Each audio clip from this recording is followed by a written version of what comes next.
బాబా చెప్తున్నారు, మధురమైన పిల్లలు, మీరిప్పుడు సేవలో తండ్రికి సహాయకారులుగా అయ్యారు. అందువలన మీ స్మరణ జరుగుతుంది, కానీ పూజ జరగదు.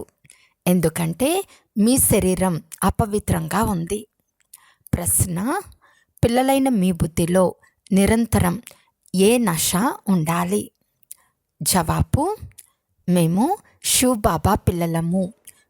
వారి ద్వారా రాజయోగం నేర్చుకుని స్వర్గరాజ్య పదవిని వారసత్వంగా తీసుకుంటాము. ఈ నశ మీకు నిరంతరం ఉండాలి. విశ్వానికి యజమానులుగా అవ్వాలి అంటే చాలా జాగ్రత్తగా చదవాలి. ఎప్పుడూ తండ్రిని నిందింపచేయరాదు, ఎవరితోనూ కొట్లాడరాదు, గొడవలు పడరాదు. మీరు గవ్వ నుండి వజ్ర సమానంగా తయారవుతారు. కావున చాలా బాగా ధారణ చేయాలి. పాట: ఎవరైతే ప్రియుని జతలో ఉంటారో